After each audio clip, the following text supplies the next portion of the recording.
next one. Is that something you'll evaluate with that added time? We'll evaluate obviously everything, but like I said to you guys, when you win, when you lose, it's never about one person.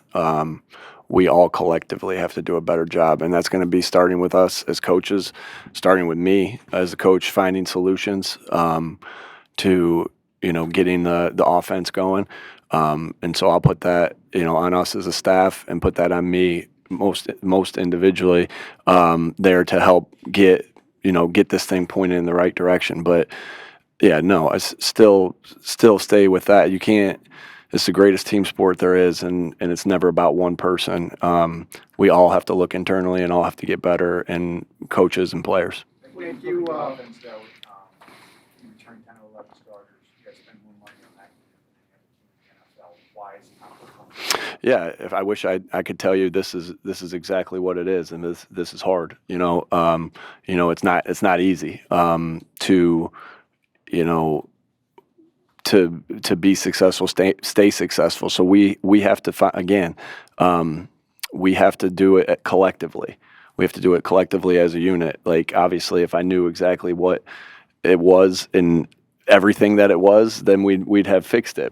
But right now, we're still searching and we're still looking, and a lot of football left to play. 8-4 right now, a lot of football left to play. And this weekend will be an opportunity for us to find more answers and to figure things out as coaches, players being able to rest, to gear up for this last stretch of 5 games left. But obviously hasn't been good enough. Coaching, playing, and we got to find answers. Nick, I know you've had a chance to watch the game, but from your initial reaction to the game, were there some common themes that you feel really hurt you guys today? Again, it was. I felt like just the entire. It was both units, offense, defense. Hats off to them. They played a good game. They coached a good game. They outcoached us. They outplayed us. And so that's obviously something that I need to go through and watch the tape, look through it. But to say, I don't want to, again, they ran for however many yards. We didn't run for many yards. We lost the turnover battle. We lost the explosive play battle. All those things are going to dictate the win and loss.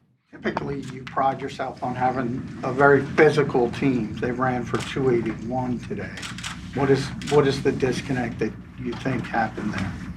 Yeah. Again, have to look at it. They did a really good job of kind of how they attacked and executing it. Hats off to them. But obviously we've won a lot of football games. Being on the other end of that, and so we just got to get back to playing and coaching equals football. Can you take us through the end of the first half there? You let like 30 seconds or so run off the clock to the 2-minute warning. Normally we see you pushing for points. We were still pushing for points. We had 3 timeouts, ball at the 38. We had plenty of time to go and score a touchdown and be the last ones with the football. So we got the 1 yard on the completion with 2:37 or whatever, and then took it to the 2-minute warning, and we were going on the ball after that. It seems uncharacteristic of you to. No, we would play that. That was pretty, that's normal to how we would play that at the end of a half. But we were still, again, when we got back to, getting it off a second down on the 2-minute warning, we would have been on the ball there and going. If I could ask you, just to clarify what you said earlier about evaluating everything. So does that mean you are evaluating, like changing the play call? No, we're not changing the play caller. But we will evaluate everything, and that's what this weekend we'll have another little mini bye, and I think that's the, another short week, another short week that leads to a long weekend where we'll evaluate everything. But again, like I said, after that, it's never just about one person, right? You win as a team, you lose as a team, and you try to evaluate everything, win, lose, or draw, and get better from it. What's Ryan doing to give you that confidence? Yeah, again, I have confidence in the entire group. Again, I know it will keep coming back to Kevin, but again, if I thought it was one thing, then you make those changes. Obviously, it's a lot of different things. But I don't think it is Kevin. Now we all have a part in it. Kevin has a part of it. I have a part of it.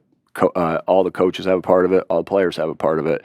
Again, you win and lose as a team. It's never on one thing. Saquon had 13 carries, 34 passes for Jalen on a windy night. Is that just a game flow thing?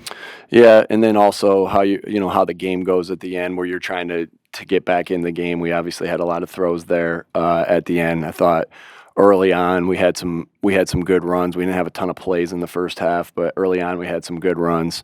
But I think you can chalk that up. Again, we want to be balanced with how we attack, but we'll do whatever we need to do to try to win each and every game. Obviously, we didn't tonight, but I think a little bit of that was, some of the 2-minute stuff that we had there at the end of the game. Is there a plan to get into tank at some point? He obviously had that one really big game, and he has not seen the field as much. Yeah, he's still always going to be the guy that comes in for Saquon, and like I said, we want to get Saquon more than 13 carries, also.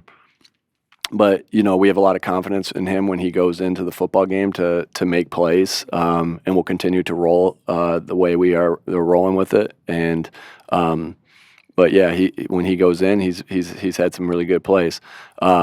But yeah, we'll continue to roll. We want to make sure we get Saquon the football because we know how explosive he can be when he has the football. What were the biggest issues with the run defense tonight? I'm sorry. The biggest issues with the run defense.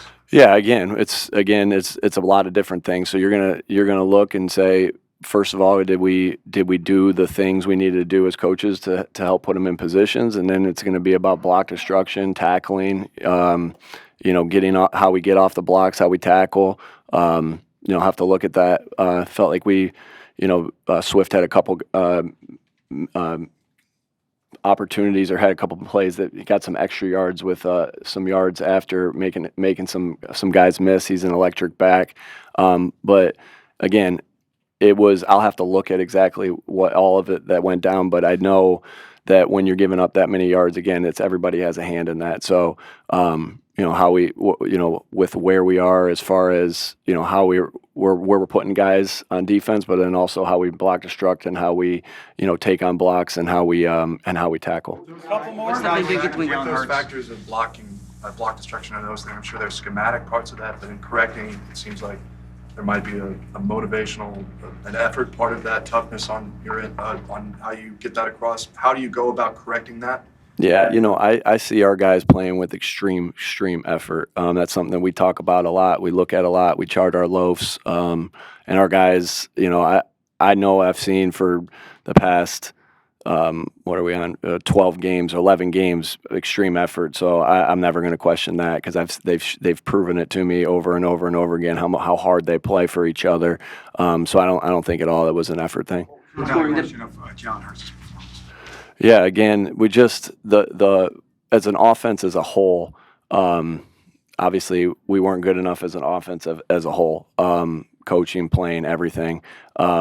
Obviously, go back, look at everything, but I thought he made some good plays, had some good scrambles, had some good things that he did, and he's going to want, just like all of us, he had some plays that he'll want back, and he had some really good plays. But again, we just weren't consistent enough as a whole. Scoring to go down 9. In scoring to go down 9, what's the thinking between the 2-point conversion, the first touchdown, and then the potential second touchdown? Yeah.